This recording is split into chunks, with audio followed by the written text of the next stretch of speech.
Hello. You, dickhead, hello. Oh, that was rude. It's not a very nice way to bitch. start the day.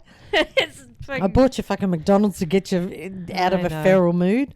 I'm being fed. I've been coffeed.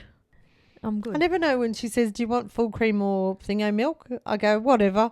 I don't know what you have. So I just go, I "Yep." usually go full cream. Oh dear, okay. Well, I go full cream because I have a coffee in the morning and I find full cream fills me up. Oh, okay. So then I don't want to eat till later. Mm. But I do like an almond milk or a... I don't mind soy. I don't mind fucking oat. care. I Oh, just okay. I don't care when the wasn't talking McDonald's. to you. I don't care when the I McDonald's. was talking to the people that might be milk enthusiasts. Not sure how you milk an almond though. Like I said, she says light or heavy, whatever, and I go whatever. Whatever. I go, Whatever you got. Whatever you feel. Whatever's in the pot. Don't care. I'm not drinking the shit. Does it? I don't give a fuck. Jesus Christ. Anyway, welcome to Mainly Murder with Meg and Mum. And McDonald's. I'm Meg. That's a fucking idiot. Oh. So today Mm-hmm. we have a case that I was inspired. Inspired. Picked okay. this one because I downloaded and I subscribed to HBO so I could watch Brett Goldstein's special again. Mm. And on HBO Max, there was a Holly Madison series that she's done called The Playboy Murders, and all the murders related to Playboy. Mm-hmm. Holly Madison was a Playboy bunny, if you don't know. God, yeah. Yeah, Put your head I think out of your most ass. people would know who Holly Yeah. Madison is. Oh, yeah. She's milked it. She's still milking it. The guy's been dead how many years? She hasn't been part of the house for how many years? She still fucking milks what Yeah, but went she on. was a big part I know. of it, and she went through a lot of fucking shit. Yeah, but she wanted it. She wanted the money. She wanted the fame. She wanted the attention. She got it. Read her book. No, you read her fucking I have. book. I put it in the bookshelf. Whatever. Anyway, so this was inspired from that. This is the case of Dorothy Stratten. Oh, yeah. I know that name. Oh, do you? Yeah. Oh, okay. Well, there you go. So Dorothy Ruth Hogstratton was born on the 28th of February 1960 in Vancouver, British Columbia, Canada. Her parents were Simon and Nellie, who had immigrated to Canada from the Netherlands. The following year, her brother John was born, and then in 1968, her sister Louise was born. Dorothy attended Centennial High School, where her classmates said she was sweet and kind. While attending high school, she also worked part-time at the local Dairy Queen. In 1977, at the age of 17, she met 26-year-old Paul Snyder when he came into the Dairy Queen she worked at. Paul was described as a Vancouver area club promoter and allegedly a pimp.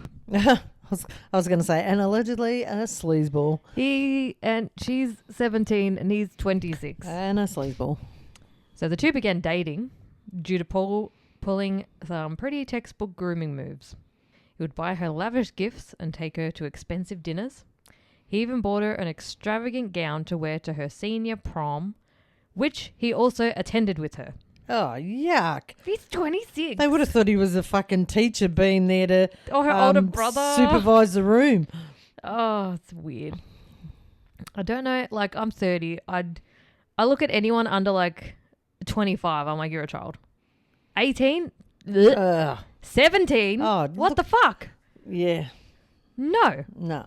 That's like when I was arguing with Andrew yesterday about someone at work wanting to buy a house at 21. I'm like, who's focused at 21? Like, fucking go and enjoy yourself. Go and have holidays. Go and whatever. 25, yes, is a good age to start settling down and thinking. Yeah. Move out of home, whatever.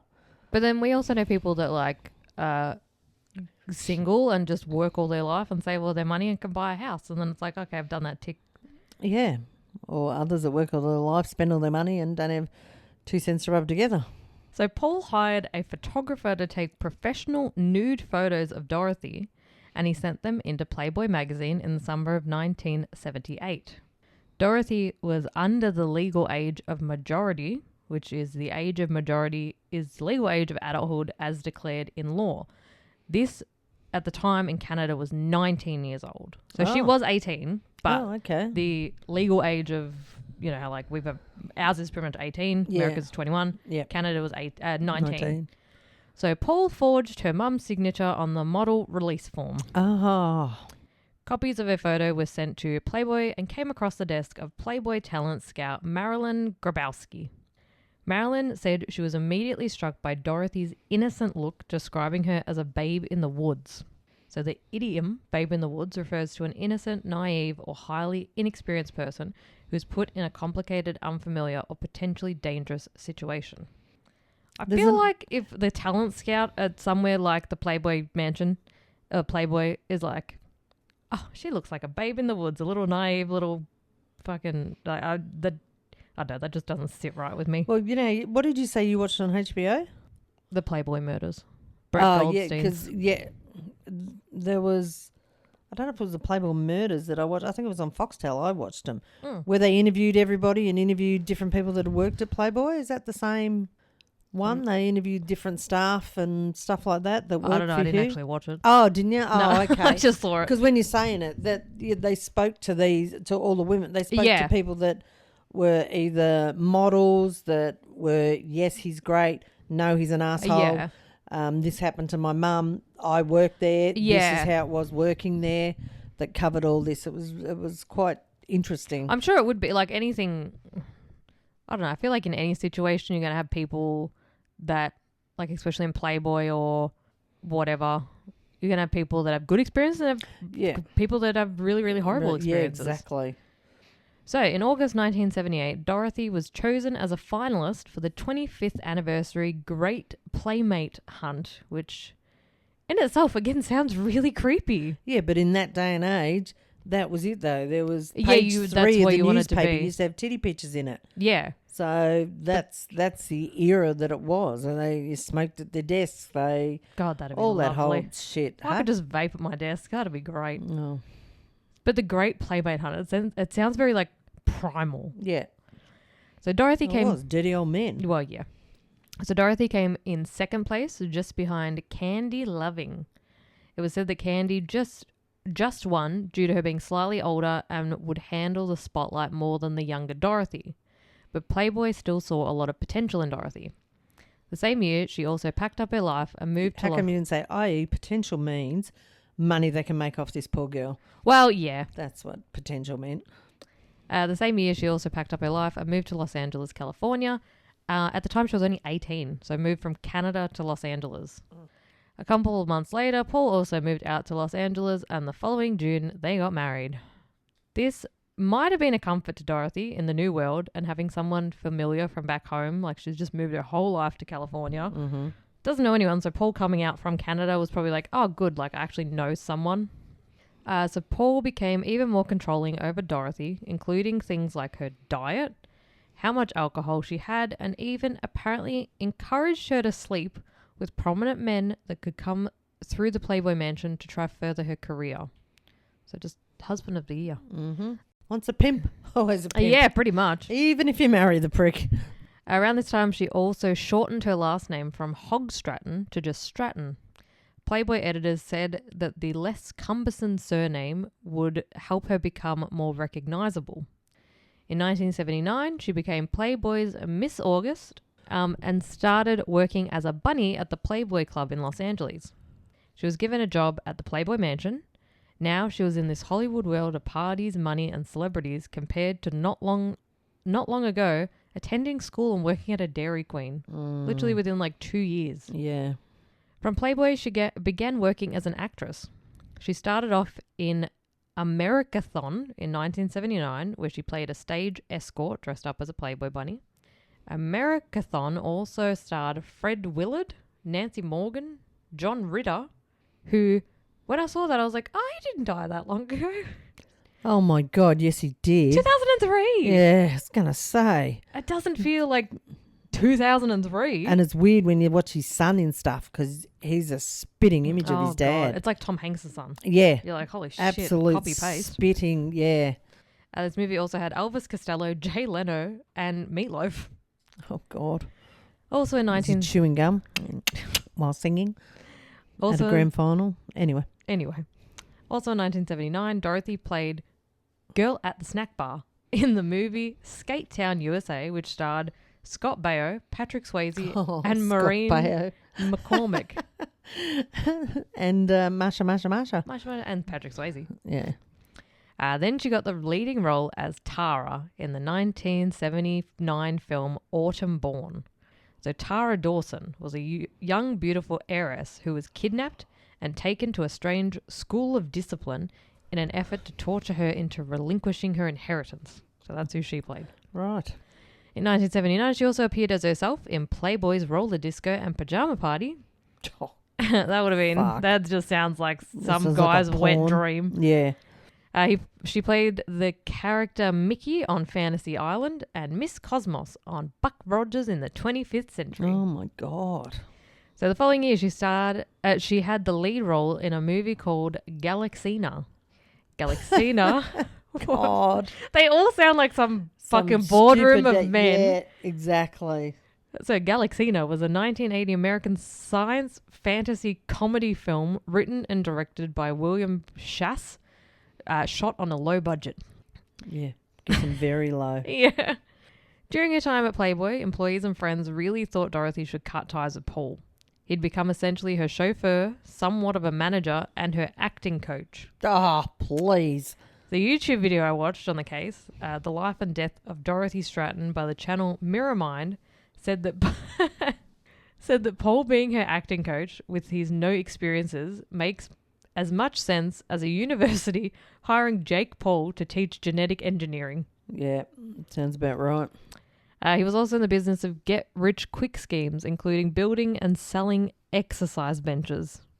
They would have nearly daily arguments, which caused her co-workers at Playboy and on filming sets concern. Even in the beginning of their relationship, people described Paul as a predator who was just looking for his golden ticket. People said that Paul wanted so badly to be like Hugh Hefner, and Dorothy was his stepping stone to get there. In the first couple of months in 1980, Dorothy completed her Playmate of the Year shoot. Yep. In March 1980, Dorothy flew to New York City to begin working on her first big-budget movie. They all laughed. Her hit role was... Was that the name of the movie, or you're just saying They all everybody laughed. Everyone went, haha, no. Everyone went, that was seriously? that was the name of the movie. Okay, that sounds more sense. Her role... Sounds more sense. Are you okay? Sounds more sense. It's like when I said she put her suitcase in her husband. Yeah. Her role was the wife of an unhappily married couple with John Ritter. Aw. During production, Dorothy began an affair with the film's director, Peter Bogdanovich. Peter was apparently known in the industry to be extremely arrogant and a nightmare for some producers to work with. Peter had recently ended his 8-year relationship with actress Sybil Shepherd. Oh, okay. At the time, Peter was 40 and Dorothy was 20. That is half your age, bro. That is, she could be your daughter. Yeah, but they're both doing it for their own reasons. Yeah. They weren't doing it for love or anything else. That's for fucking sure. Well, apparently he did love her. Oh, bullshit. Okay.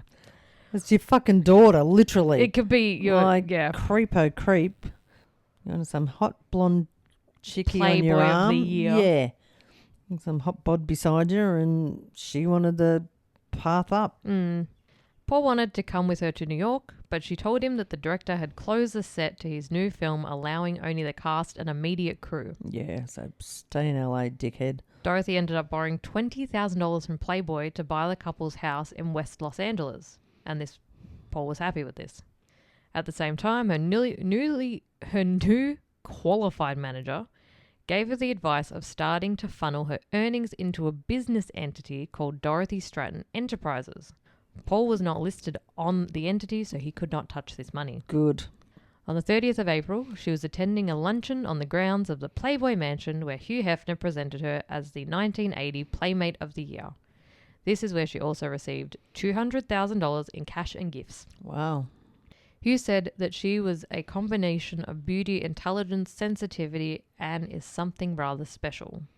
Dorothy took the lectern and in her speech thanked Mario Casilli, the photographer, for her shoots, several Playboy executives, and Hugh, who, quote, has made me probably the happiest girl in the world.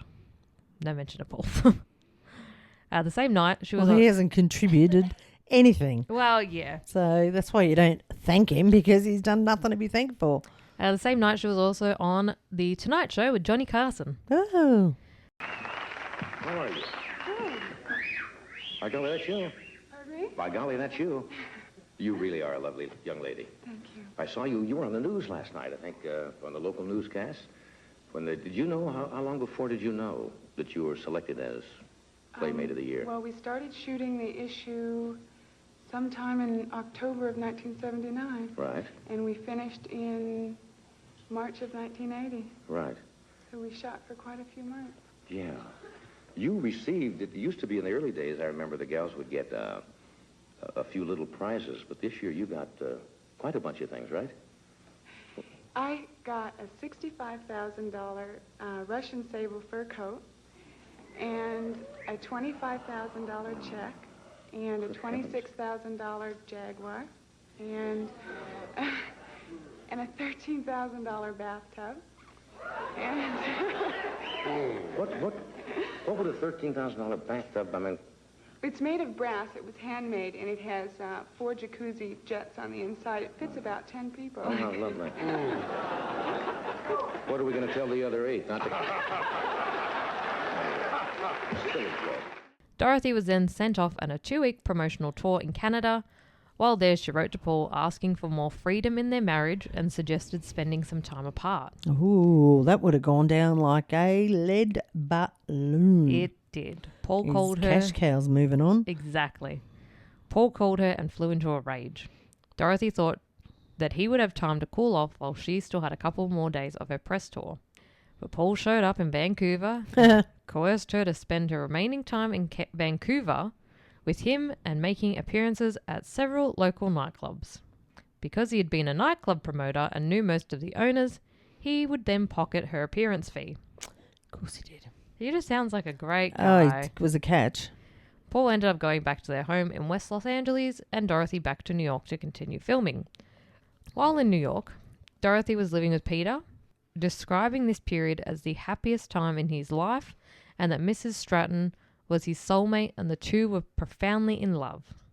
Paul was finding it harder and harder to get in contact with Dorothy. Can't see eyes rolled on a podcast, can you? You really No, can't. It's okay. The audio form. That's good. When he did get in touch with her, her responses seemed cold and distant. Take a hint, mate. If you get one-word answers, Yeah. shit's fucked. Dorothy was starting to get sick of Paul, his behaviours, his controlling her every move and using all her money. In June, just a few weeks after their first wedding anniversary, Paul received a letter from Dorothy stating that they were now physically and financially separated. Whoa. In response, he quickly drained their joint bank account and hired a private detective to get the evidence of his wife's infidelity. Well, what does it matter now? If you're officially, you should have got that before she officially decided you were separate. Doesn't matter what she does at this point on. You can film You're and go, oh, she's separated. out with this man. Who gives a fuck? She's already told you it's over Red Rover. Yeah. Like, you need the facts before, not after. Paul is not the brightest. We know. Paul relied on Dorothy. He was a foreign national living in the US without a green card, and he couldn't hold a job, so Dorothy was his only source of income. I was just going to say he wouldn't work in an iron lung. What? He's lazy. Oh. What does that have to do with an iron lung? Isn't that thing you lay in? Google the expression. Hang on. Keep talking your shit, Noel. No, because it's not going to make sense if I Googled it. I can't believe you've never heard that. I know what an iron lung is. That's a big thing and just your head pops out, yeah? The expression couldn't work in an iron lung is primary in Australian slang. Yeah, okay. It means someone is incredibly lazy, useless, or completely unwilling to do any work. Wow, okay. I There know you go. several people who just popped into my mind with that one. So there you go. Yeah, wouldn't work in an iron lung. Okay, there you go. Learn something new every day. There you go. I didn't realise it was just an Australian. Yeah. Didn't realise it was just an Australian slang thing. So our but American audience has just learned a new anywho, they're saying. like, what? Yeah, There we're was not here to something- fuck spiders. Look, That means we're not here to waste time. In case you want to put that one in your Aussie diary as well. not my paddock, not my ponies. Not my pet, not my attic, not my cobwebs. Exactly. I like that. I like that one. So he began selling Dorothy's Playmate of the Year prizes, which included a Jaguar sports car Wow. and the plaque she received from winning Playmate of the Year. What would the plaque mean to anybody? It's not your name. It's not your... It was like I Like- think it was like a picture of maybe the magazine cover on Oh, a plaque, possibly. like Okay. a memorabilia kind of thing. Okay, that makes more sense than just a fuck. I'm picturing a little plaque, like a door frame, like the door thing going. So-and-so's office. It's like, No, it was like just a little yeah. plaque. It's like, yep, what's that going to mean to anybody? So then Paul turned his attention briefly to a 17-year-old girl named Patty Lawman, who he was trying to make a Dorothy 2.0, trying to make her a Playboy model. Oh, poor kid. Patty said, Jesus Christ. Patty said that Paul was distraught and would cry and sit on his couch and play his guitar, singing songs that he had written about Dorothy. Oh, for Christ's sake. So by July, filming on They All Laughed had wrapped, and Dorothy and Bet she didn't tell him. No, we've got a second still season. filming, yeah. Yeah. It's a movie. Dorothy and Peter went on a 10-day holiday to England. The couple returned to Los Angeles, and Dorothy moved into Peter's Bel Air mansion. Oh, nice. By the end of July, Paul had discovered that Dorothy was living in Bel Air. He stood outside the house in the shadows with a handgun and intended to shoot anyone who appeared at the entrance. After several hours of no activity, he gave up and left. See, even too fucking lazy to finish a murder. Good on you, dickhead. I'm going to kill somebody. Oh, fuck, I've been standing here for 3 hours. I'm out. I'm going home to get My Macca's. legs are tired. On the 8th of August, Dorothy and Paul had been at their old house in West Los Angeles. Paul believed that he could try to convince her to take him back. These hopes were squashed when Dorothy told him that she was in love with Peter and she wanted to finalise their separation. I thought you were going to say when she laughed in his face. They all laughed. No, fuck off, idiot. Paul then agreed to meet Dorothy the following week to discuss a monetary settlement. Get a job, Paul. Exactly. At around noon on Thursday the 14th of August 1980, Dorothy arrived at Paul's apartment. Before their meeting, Dorothy had met with her business... Paul's apartment, didn't he? I thought she'd bought a house that they lived in. They still lived... It either says apartment or house. Like, it's not... I don't think it's... Because I was going to say, you said they bought a house with their $20,000 It's still... loan It's initially. that house. Yeah. Okay, so it was that house. Before their meeting, Dorothy had met with her business manager. He told Dorothy that she should avoid seeing Paul and should hand off the negotiations to her lawyer. Dorothy told him that it would go easier if she dealt with him in person and that she would still like to remain friends. Oh, God. At 8 p.m. that night, Paul's roommates had arrived back at the apartment house and saw Dorothy's car was still there. They went inside and saw that Paul's bedroom door was closed, and they assumed that the couple had reconciled, and they went and watched TV in the living room. Paul's private detective then called the house as he was concerned because he hadn't been able to reach Paul all day. Just after 11 p.m., the roommates entered Paul's room and found the bodies of Dorothy and Paul. They were both found nude and had died from a single blast with a shotgun. Paul had raped and killed Dorothy by shooting her within the hour of her arrival at his house and then killed himself. And then the alarm went off and the police arrived. I wonder if that will pick up on someone's fucking car alarm just went off. Something's gone off, yeah. Rude. And then he killed himself about an hour after that. What? Just that what you just said. It was a bit mixed up. It was a little bit... You know what I mean. Yeah. About an hour later. About an hour later, he killed himself. Yep, that's it. In Paul's mind, he had created Dorothy Stratten.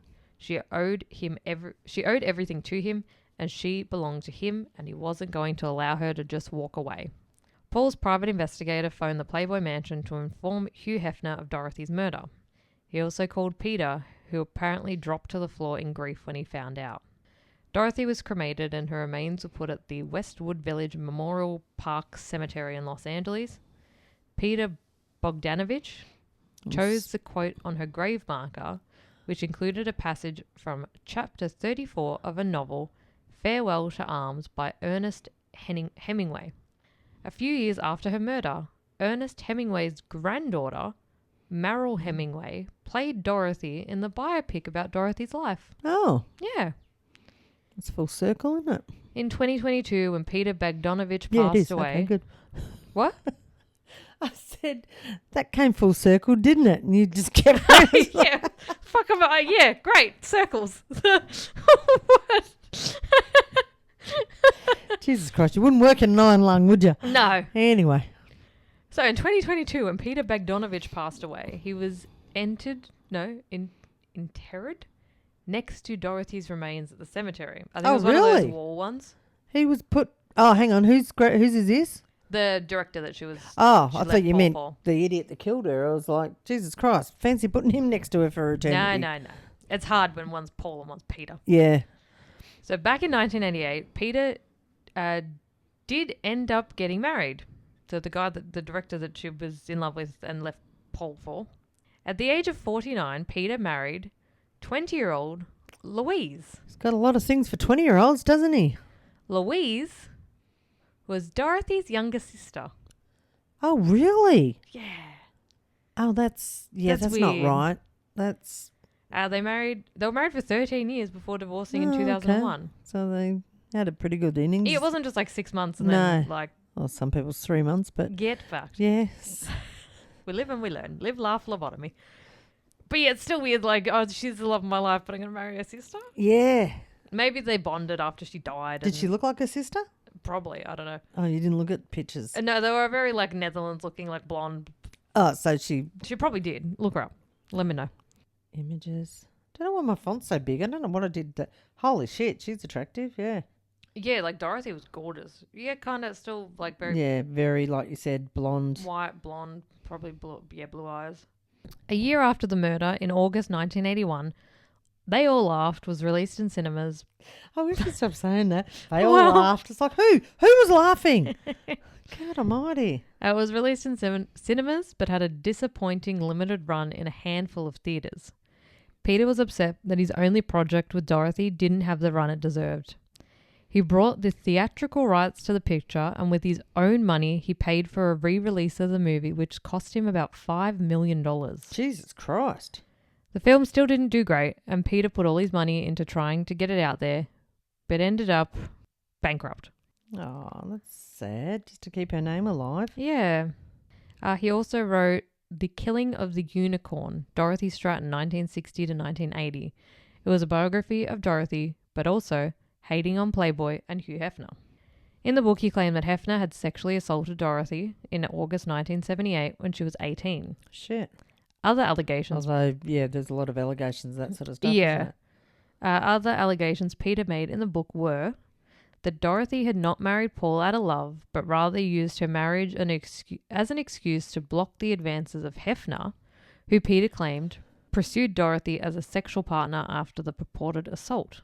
That Dorothy loathed nude modelling and dealing with Playboy in general, and only tolerated the humiliating work in order to promote her acting career. Mm.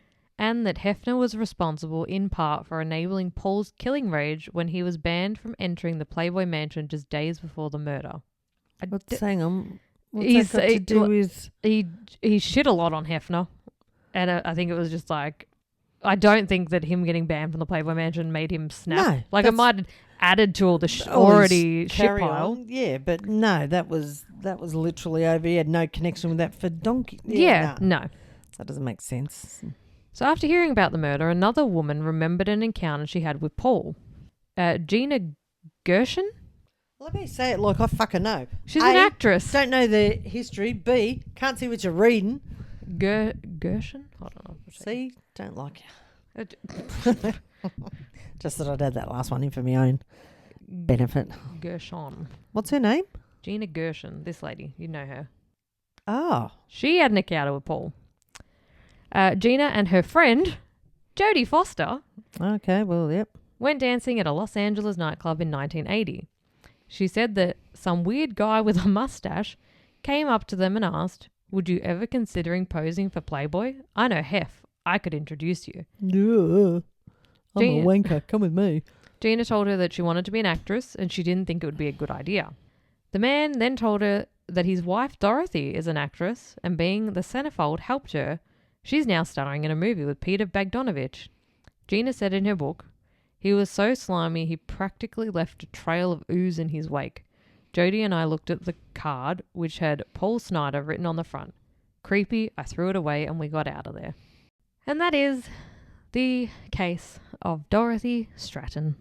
He was murdered by her stupid ex-husband that thought he was entitled to everything that she had built for herself. Yeah. Oh, yeah. How often do you hear that, though?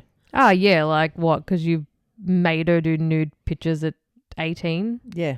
And then you sent them into Playboy? Like, you made her do that. Yeah. You were... He was behind her becoming famous, becoming, like... It was the first step. She did all the other steps. Yeah, no, that's what I'm saying, though. Yeah. But had he not taken the photo and had he not forged the mug signature and sent it to Playboy... she eventually may have Yeah. got into movies and whatever in her own right, but he obviously fast-tracked everything, Yeah. getting her attention, getting her face out there, getting whatever. Doesn't mean he owned her or deserved anything because No. he fucking did it. That's the difference. You were just... And that everything she did from that point on was fucking belonged to him. Piss off. Yeah. You were just... As you said, they were looking for his golden ticket where he could sit back and just be like, oh, my wife makes all the money and I Yeah. could be a loser at home with my guitar. Exactly. This house is freezing. Would you like your blankie again? Might have to because I'm bloody freezing. Okay. I'll get you a blanket. Either that or Between I'm episodes. dying. Could No. be. A sore shoulder, sore toe, ear. Fuck yeah, I've fucking fallen apart, mate. Okay, well, we'll get some duct tape. Go and get some duct tape, and I think I need a holiday. Okay, let's go on holiday. Where we going? I don't know. Japan. Maybe. Anyway, thank you for listening. I can take the little bloke, although I don't know if we both get time off work. That could fuck it up. Yeah, that could. Yeah, it's the only bad thing That's about not working gonna- with each other. Yeah, that's gonna. We work together, we podcast together. Oh Surprisingly, my we God. haven't killed each other. Do you want to hear something really sad? Oh, no. When I got in the car, you know how your GPS gets used to where you're driving? Yeah. Like you get in the morning and goes, work. You're like, oh, Yeah. fuck yeah, that's where I'm going. Thursday afternoon, I get in. It automatically comes up Mum and Dad's retirement village Yeah. address. This morning, map come up, this fucking address to your house. And I was like, no! It's become a routine.